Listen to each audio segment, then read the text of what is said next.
नमस्ते गौरवाणी श्रीमुर्दये दिनतारिणे श्रीरूपानुगोपिरुद्ध अपसिद्धान्त धान्त हारिणे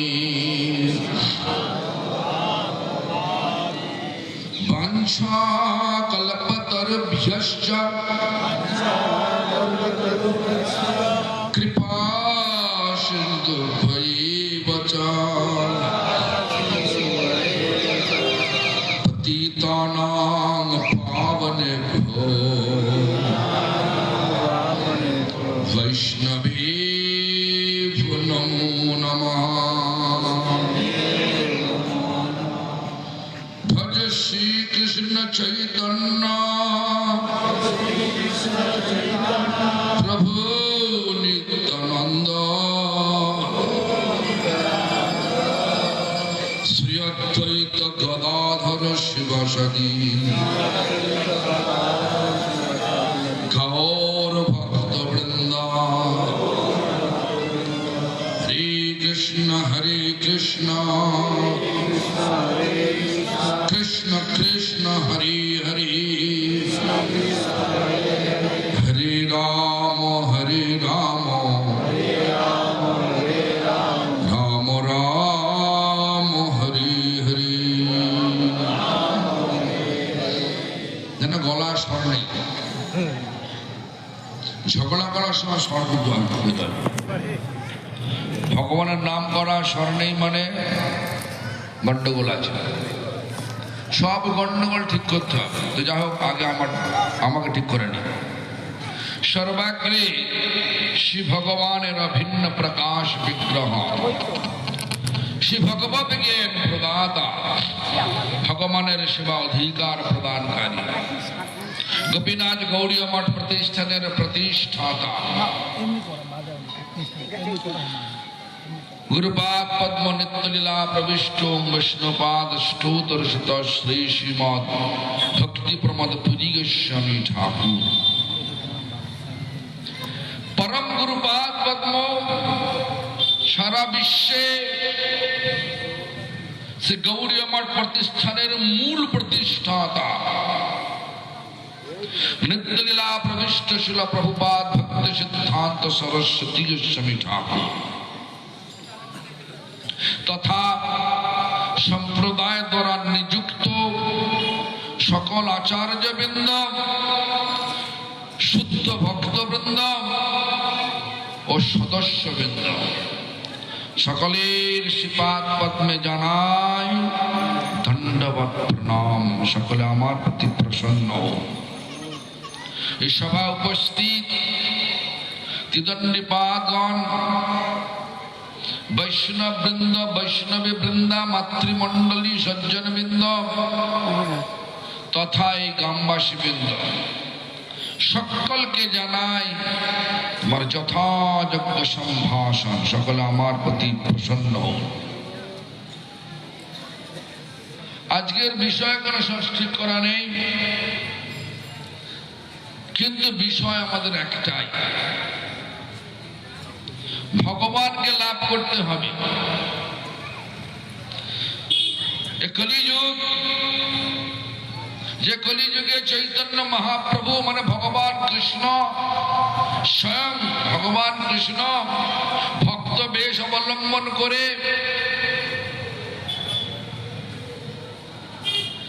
রাধা ভাব ও কান্তি নিয়ে আমাদের কাছে এলেন, ভক্তি শিক্ষা দিয়ে গেলেন। ভক্তি মানে কোনো অন্য অভিলাষ থাকবে না,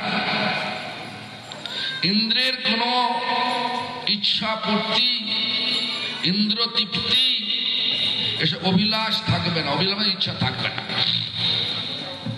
শূন্য করে দিতে হবে। শূন্য, একটুখানি একটু থাকবে, তারপর ভক্তি করবো, হয় না। সেটা বলে অন্যাভিলাষিতা শূন্য জ্ঞান কর্ম নাবৃতম, জ্ঞান এবং কর্ম, যারা জ্ঞানী, যারা কর্মী, যাদেরকে আমাদের আচার্য যখন বললেন তারা খায় শুধু বিশ্বের ভাণ্ড।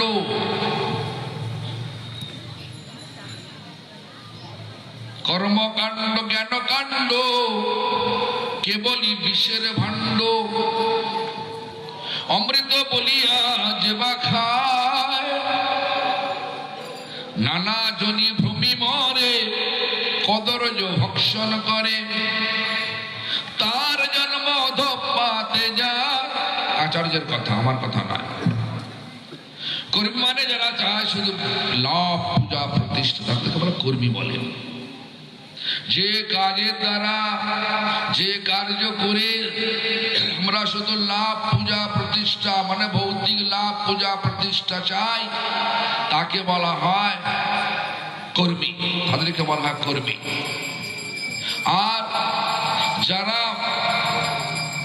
ভগবানের আরাধনা করে, ভগবানের সঙ্গে লীন হয়ে যাওয়ার জন্য, লীন হয়ে ভগবান সাজবার জন্য, যেমন যারা চায় ভগবানের সমান রূপ, যাকে বলা সারূপ্য, ভগবানের সঙ্গে লীন হয়ে গিয়ে হয় সাযুজ্য,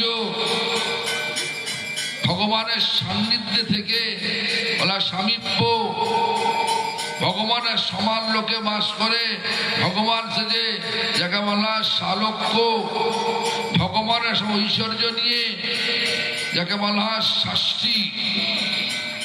এই পঞ্চপ্রকার যে মুক্তির কথা জ্ঞানীরা চিন্তা করে ভগবানকে আরাধনা করেন, তাদেরকে বলা হচ্ছে জ্ঞানী।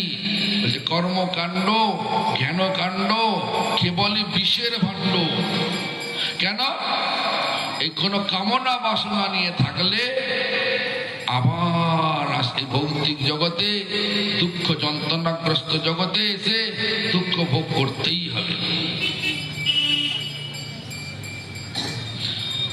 অমৃত বলিয়া যেবা খায়, নানা জনি ভূমি মরে, নানা জন্ম ভূমে কর্ম অনুযায়ী, যেমন কর্ম তেমন জন্ম। আমি সবসময় এটা বলে থাকি, মনে করুন এমন একটা কর্ম করলেন যে কর্মটা একটা পশুর সঙ্গে সমান হয়ে যায়। যেমন সাহসিক বলে, সাহসিক বলি মহারাজের ছেলের নাম হচ্ছে বানাসুর, বানাসুরের ছেলের নাম হচ্ছে সাহসিক। সেই সাহসিক একসময় গন্ধমাদন পর্বতে গিয়ে অনেকগুলো মহিলাকে ধরে, যেটা পুরুষ মহিলার সঙ্গে সম্বন্ধ করতে করে সেটা ব্যস্ত ছিল, সেটা অনেকগুলো মহিলা। আর সেই গন্ধমাদন পর্বতের গুফায় দুর্বাসা ঋষি গভীর তপস্যায় ছিলেন। দুর্বাসা ঋষির তপস্যা সেই সাহসিকের এই ধস্তাধস্তিতে, সাহসিক এবং মহিলাদের সে ধস্তাধস্তিতে তার ধ্যান ভেঙে গেল, ধ্যান ভেঙে গেল। এখন দুর্বাসা ঋষি কি করে? আশীর্বাদ দেন, অভিশাপ দেয়? বলুন। অভিশাপ দিলেন, এই বেটা, তুই যে কার্য করছিস সেটা গাধার কার্য, তুই গর্ধব হয়ে যা। কর্মের কর্ম অনুযায়ী জন্ম হয়ে গেল, গাধা হয়ে জন্ম লাভ করলো, নাম হলো ধেনুকাসুর। কেউ বাদ যাবে না, কাউকে কাঁদিয়ে আমি হাসবে এটা হয় না। আমি যদি কান্নার কারণ হই, আমাকেও কাঁদতে হবে, আজ না কাল। যেরকম কার্য সেরকম ফল। যাই হোক, সে ধনুকাসুরকে উদ্ধার করলেন কে? বলরাম। তালবনে যাবেন, দেখবেন সেখানে ধেনুকাসুর বনে ছিলেন সমস্ত সমস্ত ব্রজের গোপবালকগণ, রাখাল বালকগণ কৃষ্ণের সঙ্গে গরু চড়াতে চড়াতে একদিন তালবনে এসে বললেন, কানাইয়া তাল খাবার ইচ্ছা গেছে। তাল তো খেয়েছেন, বর্ষাকালে আমার তাল হয় নাকি? তাল হয়তো নাকি? খান তো নাকি? কিরাম খেতে, ভালো না খারাপ? বলো, জোরে বলো, কিরাম ভালো? আর বলছে না, তার মানে ভালো নয়। তো যাই হোক, শোনো, পাকা তাল আমি খেতাম ছোটবেলায়। যখন আমি গ্রামে থাকতাম তখন দেখতাম কি যে আমার মা কাকিমা সব তাল, আমাদের গাছ, তাল গাছ ছিল, পুকুর ছিল, সব ছিল। তাল পড়লে নিয়ে আসতাম, চেঁচে তালের রুটি করতো, তালের ফুরুলি করতো, তালের বড়া করতো, তালের পরোটা করতো, আর কত সুন্দর খেতাম। বা তাল দিয়ে মুড়িও খেতাম। আর এখন সব বর্ষাকালটা চলে যায় বাইরের দেশে, আর তাল খাওয়া হয় না, বহুদিন তাল খাওয়া হয়। তো যাই হোক, সে তাল বনে কৃষ্ণ বলরাম, কেন কৃষ্ণ প্রতিজ্ঞা করেছিলেন বানাসুরের কাছে, তোমার বংশধরকে কখনো মারবো না। কেন? বানাসুরের মেয়ে উষা, উষার সঙ্গে কৃষ্ণের নাতি অনিরুদ্ধের বিবাহ হওয়ার কথা ছিল। উভয়ের মধ্যে একটা সংযোগ হয়ে গেছে, উভয় উভয়কে পছন্দ করে, আর কৃষ্ণের ইচ্ছা ওরা বিবাহ করুক। বানাসুর সর্বক্ষণ বাধা দিয়েছে। লাস্টে বললেন, বানাসুরকে বললেন কি, বানাসুরকে বললেন, বানাসুর, আমার নাতি অনিরুদ্ধের সঙ্গে তোমার মেয়ের উষা বিয়ে দাও। তুই গোয়ালা, তুই নিচু জাত, ভগবানের জাত বিচার করছে। তো যাই হোক, তারপরে বানাসুর বললে, সমানে সমানে বিয়ে হয় তো দুটো হাত, আমার 1000 হাত। বানাসুর শিবের ভক্ত ছিলেন, শিবের সাধক ছিলেন। শিব তাকে নিজের পুত্র বলে মনে করতেন, কার্তিকের মতো। তারপরে বানাসুরকে একটা একটা বান দিয়ে পরপর 998 খানা হাত কেটে দেওয়া। তারপরে বললেন, এই বানাসুর, এখন তোরও দুটো হাত, আমারও দুটো হাত, এবার বিয়ে দেবে তো? যখন বললেন না, তো নিচু জাত, গোয়ালা, আমরা ক্ষত্রিয়, তখন ভগবান সুদর্শন চক্র আহ্বান করলেন। তখন শিবজি মহারাজ দৌড়ে এসে গেলেন, প্রভু প্রভু, করবেন না, আপনি এই কাজ করবেন না। তখন বানাসুরে চোখ ঘুরে গেল, আরে আমি তো জানতাম শিবই সর্বোত্তম, শিবই সর্বোত্তম, শিব আমার কাছে আমার প্রভু। এই গোয়ালা কৃষ্ণের কাছে এসে বলছে প্রভু প্রভু। তখন বানাসুরের মাথাটা নত হয়ে গেল। তো বানাসুর রাজি হলেন। অনেক লম্বা ঘটনা ছোট করে বলছে। তাই তখন কৃষ্ণ বলেছিলেন, আমি তোমার বংশধরকে কখনো মারবো না, নিজ হাতে মারবো না। মরবে তো বটে। এই জন্য তাল বনে গিয়ে যখন রাখাল বালকগণ ভগবানকে বললে রাখলেন যে আমরা তাল খাবো, তাল গাছ তো বড় বড়, তাল গাছ নাড়িয়ে নাড়িয়ে যখন তাল ঢপ ঢপ করে পড়তে লাগলো, তাল বনে ছিল ধনুকাসুরের সব বংশধর। ধনুকাসুর এলেন, বলরাম বাঁ হাত দিয়ে ঘুরিয়ে ফেলে মেরে দিলেন। সেবার সমস্ত বংশধরকে মেরে দিলেন। ভগবানের হাতে মরলে কি হয়? উদ্ধার হয় না, মরে যায়, আবার জন্ম না, কোনটা? উদ্ধার হয়ে যায়।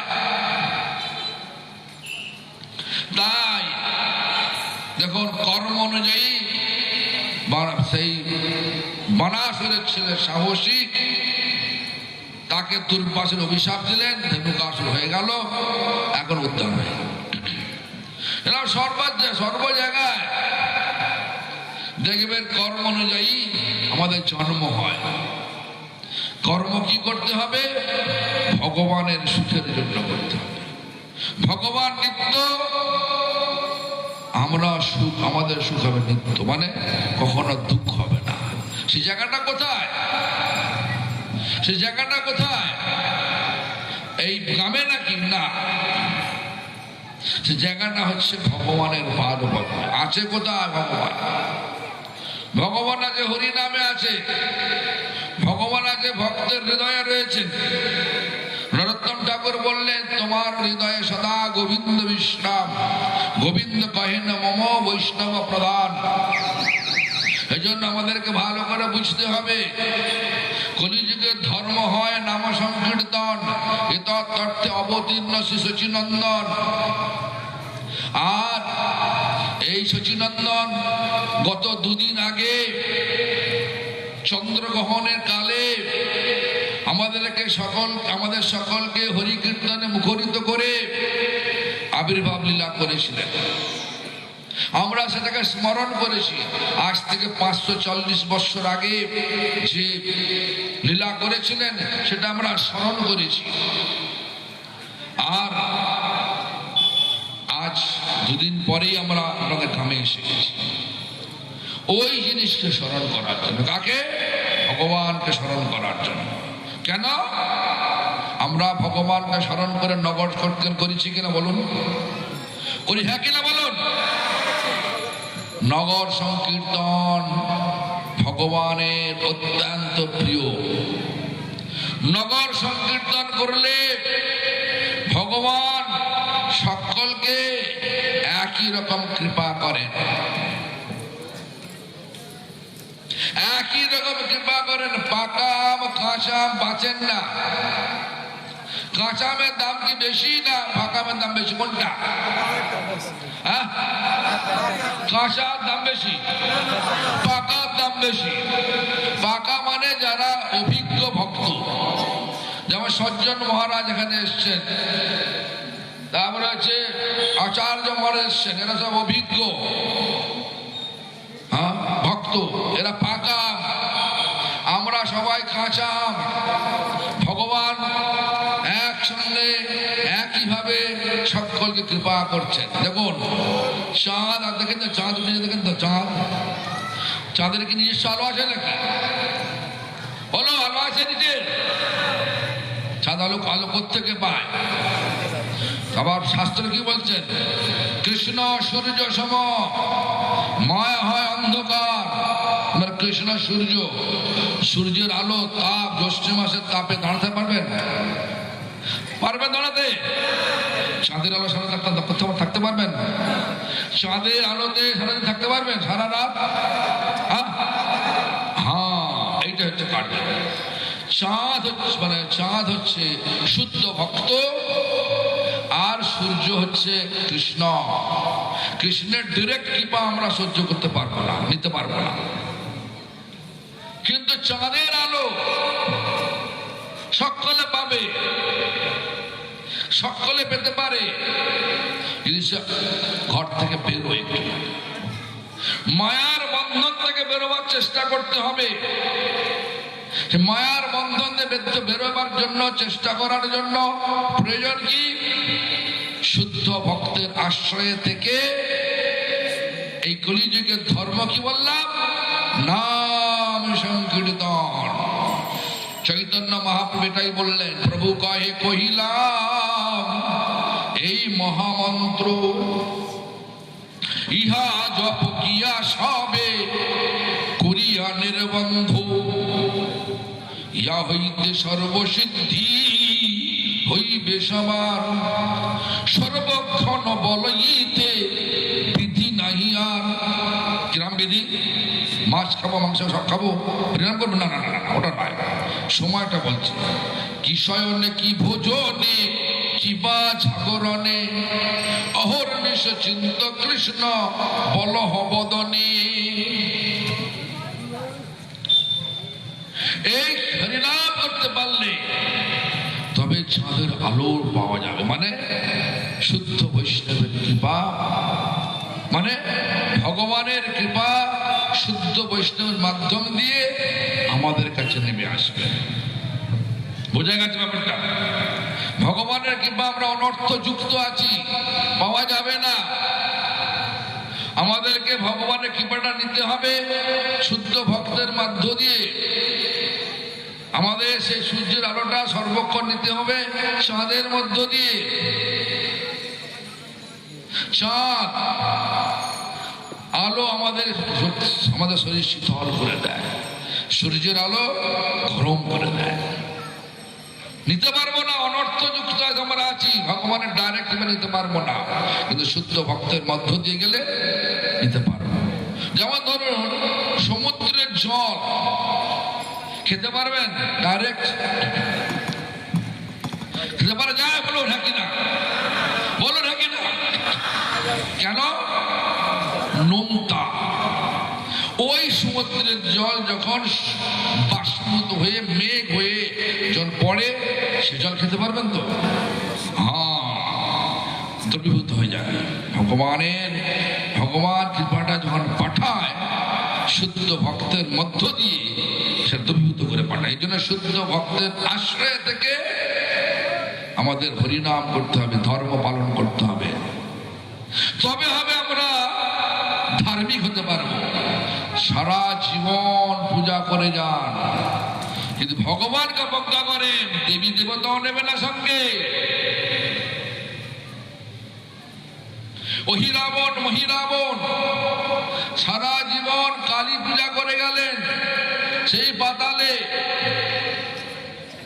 পাতালে সারা জীবন কালী পুজো করলেন, কালীর সাধক হয়ে মানে প্রচন্ড শক্তিশালী, পাতালে হেঁটে হেঁটে যেতে পারতেন। যখন মেঘনাথকে বধ করে ফেললো, তখন কি হলো? রাবণ ডাকলেন অহিরাবণ মহিরাবণকে, বলে ভাই আমি তো সমস্যায় পড়েছি। কি সমস্যা? দেখো আমার সমস্ত বংশধর নষ্ট হয়ে যাচ্ছে, এই রাম আর লক্ষ্মণ এই দুজনকে তোমরা একটু পাতালে নিয়ে গিয়ে তোমার মতো করে রাখো, কোনো অসুবিধা নেই। কোথায় তার শিবির দেখিয়ে দাও, লঙ্কার যুদ্ধে এসে তার শিবিরটা চিনিয়ে দাও, আমি দুজনকে নিয়ে চলে যাব। চিনিয়ে দেওয়া হলো, নিয়ে চলে গেলেন। তারপরে কি হলো? হনুমান চলে গেলেন।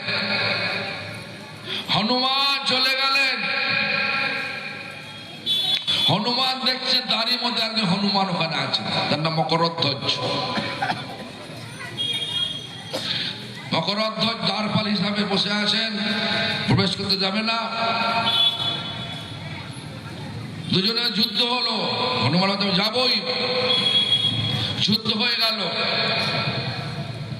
যুদ্ধে মকরধ্বজ হেরে গেল। তো মকরধ্বজ বলছে পিতা, আমি তো পিতা। পিতা? হ্যাঁ পিতা। আমার মা বলেছে আপনি যখন লঙ্কা পার হন তখন আপনার ঘাম আমার মা মকর পেয়েছিলেন, তার গর্ভ থেকে আমি আপনার সন্তান রূপে জন্ম লাভ করেছি, তো আপনি আমার পিতা। মা বলেছে যে তোকে যুদ্ধে হারিয়ে দেবে সেই তোর পিতা। তো যাই হোক, মকরধ্বজকে বেঁধে ফেললেন হনুমান, চলে গেলেন ভেতরে। গিয়ে সেখানে সমস্ত অহিরাবণ মহিরাবণ যে বিচার করেছিলেন যে রাম আর লক্ষ্মণকে বলি দেবে, সব মানচাল হয়ে গেল। দেবী বলে দিল হনুমানকে, হনুমান প্রভুকে এরা বলি দেবে, আমাদের প্রভুকে এরা বলি দেবে আমার কাছে, প্রভুকে শিখিয়ে দাও যে ওরা যখন বলবে আমাকে দণ্ডবোধ করতে, আমি তো দণ্ডবোধ দিতে পারবো না। যারা প্রভু যারা বলে, রাম লক্ষ্মণ যারা বলে আমরা তো রাজপুত্র, কাউকে দণ্ডবোধ করি না, আপনি দণ্ডবোধ করে দেখিয়ে দেন। দণ্ডবোধ করবে আর তুমি আমার খাড়া নিয়ে আমাকে কেটে দেবে। আমার হাতে খাড়া নিয়ে কেটে দেবে। পূজা নিল, মেরেও ফেলল। কেন? ভগবানের ভক্তকে যদি আমরা কোনো অসুবিধার সৃষ্টি করি তাহলে দেবদেবীও সহ্য করেন না। আর একটা উদাহরণ দিচ্ছি আমি।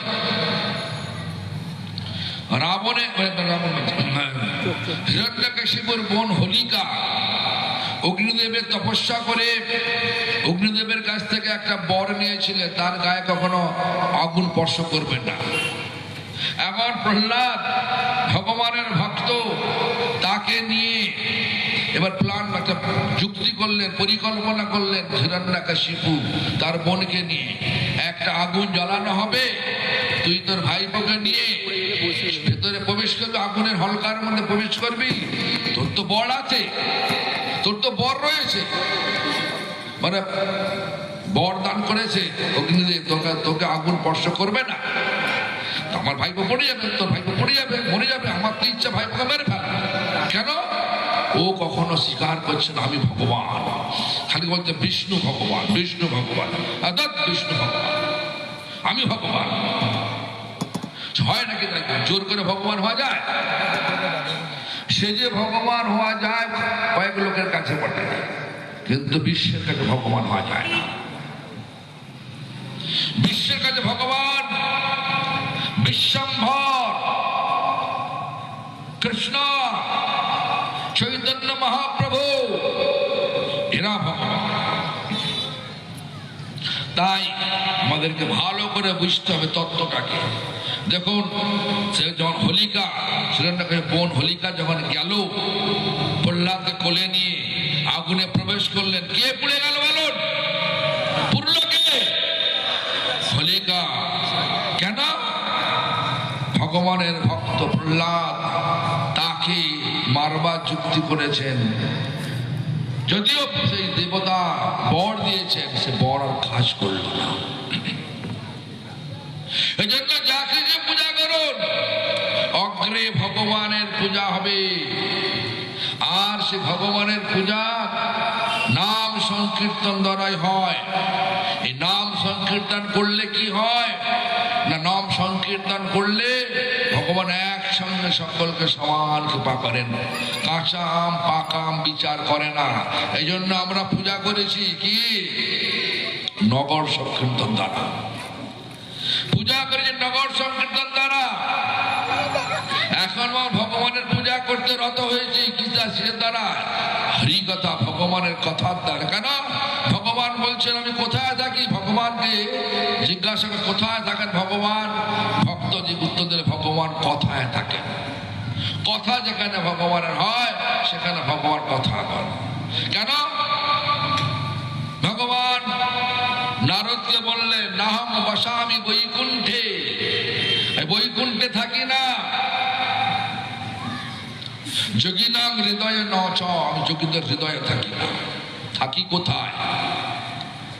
মদ্ভক্ত যত্র গায়ন্তি, যেখানে আমার ভক্ত আমার গুণগান করে সেখানে থাকি।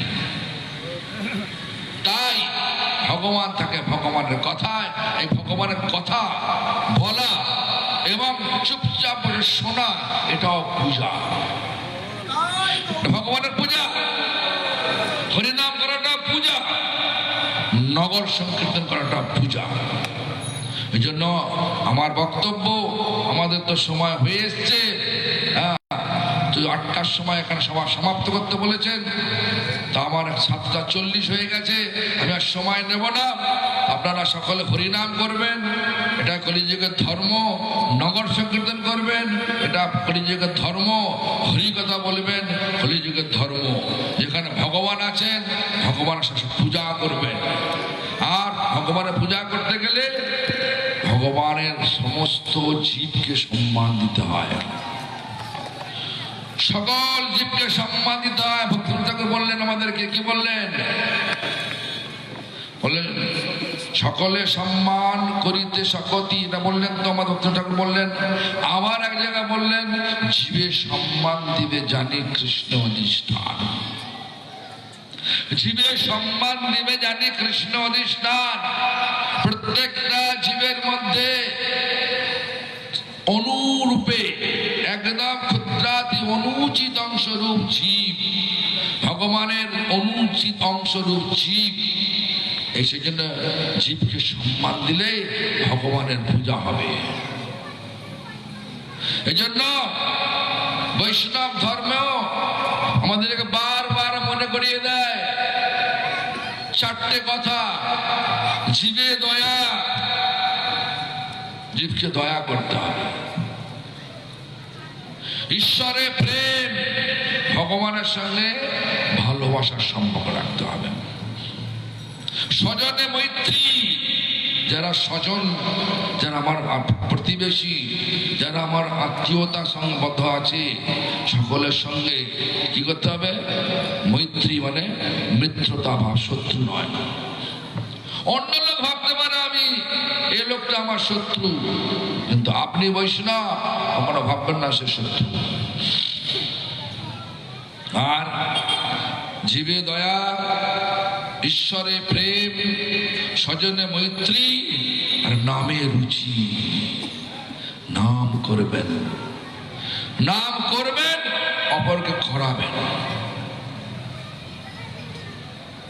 এই চারটে জিনিস মেনে আপনারা যদি চলতে পারেন, প্রতিটা ঘরে ঘরে হরিনাম করেন, প্রত্যেক সপ্তাহে একদিন করে নাম সংকীর্তন বেরোন, তাহলে আপনাদের অবশ্যই কৃষ্ণ প্রাপ্তি হবে, অবশ্যই হবে। তাই নাম সংকীর্তন আমাদের ধর্ম।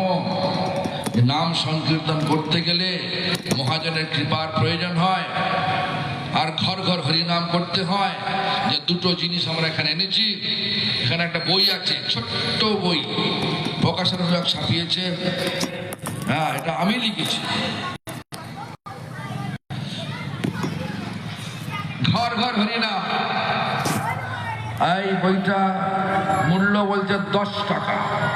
10 টাকা মূল্যে একটা বই পাবেন, যেখানে অনেক সব তথ্য দেওয়া আছে। দেখবেন, দেখলে হরিনামের রুচি আসবে, হরিনাম করতে ইচ্ছা হবে, হরিনাম করাতে ইচ্ছা হবে। আর হরিনাম করলে আর করালে ভগবানের আশীর্বাদ পাবেন। আশীর্বাদ প্রয়োজন না প্রয়োজন নেই? আছে না নেই? তাহলে এটা পারলে নেবেন 10 টাকা। আর এখানে ইংলিশে তো নেই, ইংলিশ বাংলা নেই। এখানে একটা পোস্টার মানে একটা মানে চিত্রপট করা হয়েছে, যে